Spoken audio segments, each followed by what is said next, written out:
Hello students, आज हम बात करने वाले हैं type of supports, beams and loads. Actually हम आज एक नई यूनिट शुरू कर रहे हैं जिसका कोर्स आउटकम है draw and intercept shear force and bending moment diagrams for various types of beams and loading condition. In short, हम आज shear force और bending moment diagrams का चैप्टर शुरू करने वाले हैं। तो shear force और bending moment diagram पढ़ने के लिए प्री रिक्विजिट ये है कि आपको जो आपने फर्स्ट ईयर में मैकेनिक्स में सपोर्ट रिएक्शन निकालना सीखा था वो आना चाहिए। यदि आपको सपोर्ट रिएक्शन निकालते नहीं आता है तो आपको प्रॉब्लम होगी और आप शियर फोर्स और बेंडिंग मूवमेंट डायग्राम ड्रॉ नहीं कर पाएंगे, ना ही आप प्रॉपर रिएक्शन निकाल पाएंगे। यदि आपने रिएक्शन गलत निकाल ली तो आपका शियर फोर्स भी गलत निकलेगा और बेंडिंग मोमेंट भी आप गलत कैलकुलेट करेंगे। इसीलिए सपोर्ट रिएक्शंस निकालना बहुत आवश्यक है। तो ऐसा मैं प्रेज्यूम करके चल रहा हूं कि आपको सपोर्ट रिएक्शन कैलकुलेट करते आती है और ये आप लोग फर्स्ट ईयर में बहुत अच्छे से सीख कर आए हैं। तो जैसा कि हमने बात की कि इस वीडियो लेक्चर में हम बात करेंगे टाइप ऑफ सपोर्ट, सपोर्ट कितने तरह के होते हैं, टाइप ऑफ बीम्स, बीम्स कितने तरह की होती हैं, एंड लोड्स, लोड कितने तरह के होते हैं। ठीक है ना। The force and load, the difference between the force and load, ये आपके लिए मैं एक क्विज दे रहा हूं, आप पता करके बताइए कि what is the difference between the force and load. Okay, so कभी किसी वीडियो लेक्चर में इस क्वेश्चन का आंसर करूंगा। आप लोग सारे वीडियोस ध्यान से देखिएगा तो आपको किसी न किसी वीडियो लेक्चर्स में मैं इसके बारे में बताऊंगा। अब हम बात कर रहे हैं यहाँ पर टाइप्स ऑफ सपोर्ट्स की। तो इसको पढ़ने के पहले हमारा जो लर्निंग आउटकम है एलओ, क्योंकि हम आप सभी लोग जानते हैं कि आजकल हम ओसीबीसी पर अपनी स्टडी कर रहे हैं, आउटकम बेस्ड करिकुलम। ओके, तो वही हमारा इसका लर्निंग आउटकम क्या कहता है, discuss various types of load and condition means support conditions, and beam and relate them with actual field condition, और उनको फील्ड कंडीशन से हमको रिलेट करना है। Contents type of supports, beams and loads. तो इसमें हम हमारा जो कंटेंट कवर करने वाले हैं वो क्या क्या है, type of support, beam and type of load. चलिए, सबसे पहले इसको जानने के लिए कि बीम क्या है, व्हाट इज बीम, ये आप लोग ने फर्स्ट ईयर में भी पढ़ा था। बीम क्या है, बीम एक स्ट्रक्चरल मेंबर है, हॉरिजॉन्टल प्लेस होता है। A structural member which is long when compared with its lateral dimension. तो जो बीम होती है उसका स्पान या लेंथ जो है वो ज्यादा होती है एज कंपेयर टू उसके क्रॉस सेक्शन से। उसका क्रॉस सेक्शन क्या होता है, विड्थ एंड डेप्थ। तो विड्थ एंड डेप्थ के कंपैरिजन में उसकी जो लेंथ है वो ये बहुत अधिक होती है। That means the lateral dimensions are less and the longitudinal dimension are more. Subjected to the transverse force applied as induced bending of the member in an axial plane is called a beam. उस पर जो load आ रहा है तो उस पर जो bending produce करेगी या एक्सियल लोड रेसिस्ट करके सपोर्ट पर ट्रांसफर करेगी, वह जो है वो आपका स्ट्रक्चरल मेंबर बीम कहलाता है। आई होप ये बात आपको समझ में आई होगी। क्या है ऑब्जेक्टिव बीम का, when a beam is loaded by forces और couples, stresses and strain are created throughout the interior of the beam। जब भी किसी बीम के ऊपर कोई फोर्सेस, कपल मूवमेंट्स आते हैं तो स्ट्रेस और स्ट्रेन जो है वो क्रिएट होती है through out the interior of the beam, beam के अंदर। इस लाइन का मतलब जब आप डिजाइन पढ़ेंगे तब जाके आप स्ट्रेस डायग्राम और स्ट्रेन डायग्राम देखेंगे बीम का, कंपैरिजन कंप्रेसिव जोन और टेंशन जोन वाला, तब आपको ये बात समझ में आएगी। चूंकि अभी बात निकली है तो मैं आपको बता दूं कंप्रेशन जोन और टेंशन जोन के बारे में कि जो सिंपली सपोर्टेड बीम होती है वहां न्यूट्रल एक्सिस के ऊपर कंप्रेसिव जोन होता है और नीचे टेंसाइल जोन होता है, जबकि आपका कैंटिलीवर बीम में ऊपर टेंसाइल जोन होता है और नीचे कंप्रेसिव जोन होता है। ठीक है, चलिए अब यहाँ पर हम अगला हमारा जो ऑब्जेक्टिव है कि to determine these stresses and strains, हमको the internal forces and the internal couples that act on the cross section of the beam must be found। आइए बात करते हैं टाइप्स ऑफ बीम की। बीम कितने तरह की होती है, बीम होती है कैंटिलीवर बीम, कैंटिलीवर बीम किसे कहते हैं? जिसका एक एंड फिक्स होता है और दूसरा एंड फ्री होता है। तो जिसका एक एंड फिक्स होता है, दूसरा एंड फ्री होता है, वो कहलाती है cantilever beam. Simply supported beam, केवल सिंपली सपोर्टेड रहती है, वो सिर्फ रखी हुई है, that is the simply supported beam. Overhanging beam जो कि प्रोजेक्टेड रहती है। ओवरहैंगिंग बीम दो तरह की होती है, वन साइड ओवरहैंग और टू साइड ओवरहैंग। या तो वो सिर्फ एक तरफ ओवरहैंग होगी या दोनों तरफ ओवरहैंग होगी। कंटिन्यूअस बीम जिसमें दो से अधिक सपोर्ट होते हैं, वो कंटिन्यूअस बीम होती है, जिसमें लगातार सपोर्ट रहते हैं। फिक्स्ड बीम जिसके दोनों सिरे फिक्स्ड होते हैं, इसको बिल्टअप बीम भी कहा जाता है। और ये देख रहे हैं आप कैंटिलीवर सिंपली सपोर्टेड, बेसिकली ये कहलाती है प्रॉप्ड कैंटिलीवर बीम। समराइज्ड करते हैं कि जिसका एक सिरा फिक्स हो, one end is fix, other end free, is a cantilever beam. Both ends are simply supported beam.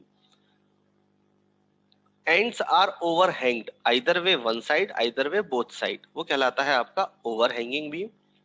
more than two supports, that is called the continuous beam। both ends are fixed, जिसके दोनों सिरे fixed हो वो fixed beam. और जिसका एक सिरा fixed हो और दूसरा सिरा सिंपली सपोर्टेड हो, इसको कैंटिलीवर सिंपली सपोर्टेड और प्रॉप्ड कैंटिलीवर बीम कहा जाता है। तो आपके सिलेबस में है कैंटिलीवर सिंपली सपोर्टेड और ओवरहैंगिंग बीम है। अब टाइप ऑफ लोडिंग्स, कॉन्सेंट्रेटेड और पॉइंट लोड, ये दिखाई दे रहा है W1 W2, इसकी यूनिट न्यूटन किलो न्यूटन होती है। ये किसी एक पॉइंट पर लग रहा होता है, इसीलिए इसको पॉइंट लोड कहा जाता है। It is acting on a point, that is why it is called a point load. Uniformly distributed load, uniformly distributed load UDL, basically बहुत सारे पॉइंट लोड पास पास पास पास में लगा दे। Closely spaced point loads create uniformly distributed load, means just like that. ये मैंने अपनी fingers जो है, मान लीजिए मेरा हाथ बीम में मैंने ऐसे रख रखी है, क्लोजली स्पेस्ड है ये, इनके बीच में कोई अंतर नहीं है। तो ये इसका जो यूनिट होता है वो न्यूटन पर mm स्क्वायर या यूनिट पर मीटर स्क्वायर पर mm square, what ever, Newton पर mm स्क्वायर, किलो न्यूटन पर मीटर, किलो न्यूटन पर मीटर स्क्वायर नहीं, सॉरी, न्यूटन पर mm और किलो न्यूटन पर mm, ये इसकी यूनिट होती है। ये कहलाता है UDL। क्योंकि ये यूनिफॉर्मली डिस्ट्रीब्यूटेड है, इसलिए इसका नाम है UDL, यूनिफॉर्मली डिस्ट्रीब्यूटेड लोड। इसके बाद बात आती है यूनिफॉर्मली वेरिंग लोड, UVL। एक सिरे से लोड बढ़ना शुरू कर रहा है, ये देखिए एक सिरे से लोड बढ़ना शुरू कर रहा है। तो जैसे मान लीजिए ट्रायंगल शेप है, ये कहाँ लगता है? जहां पर भी बीम के ऊपर कहीं ट्रायंगुलर मैसनरी होती है, तो हमको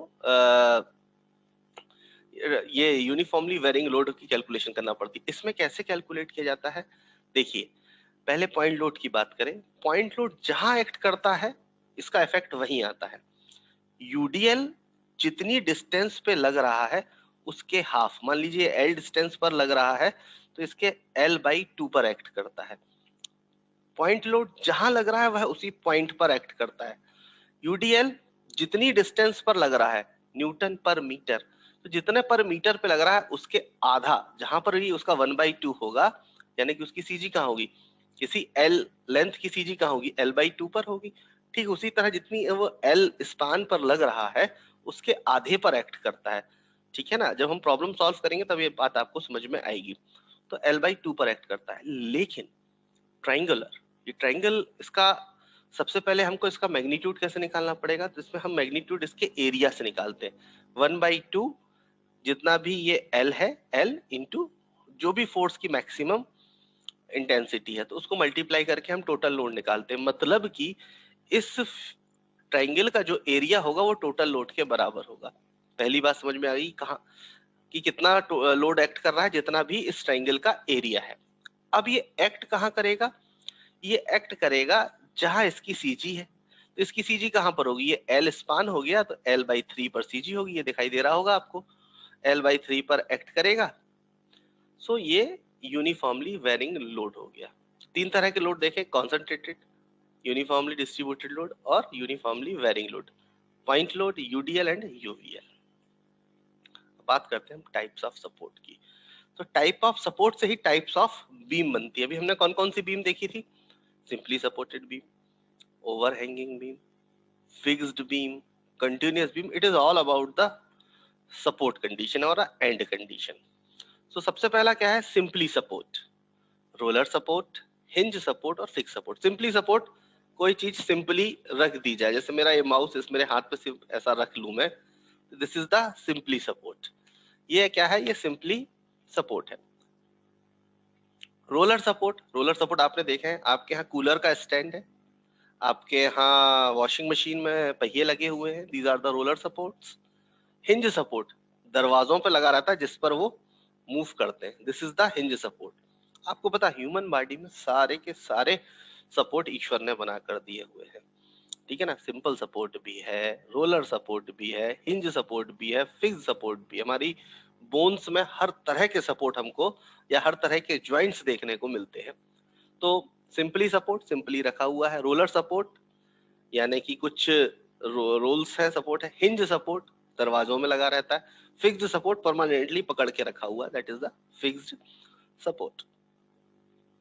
तो जो रोलर सपोर्ट होता है वो इस तरह से बनाया जाता है, इस पर रिएक्शन कितनी आती है, इस पर वर्टिकल रिएक्शन आती है, और ये वर्टिकल लोड को रेसिस्ट करता है, हॉरिजॉन्टल लोड को ये रेसिस्ट नहीं करता। क्यों नहीं करेगा, क्योंकि रोलर है, उस पर हॉरिजॉन्टल फोर्स आएगा तो रोल होके चला जाएगा, मतलब उसको रेसिस्ट नहीं दे पाएगा।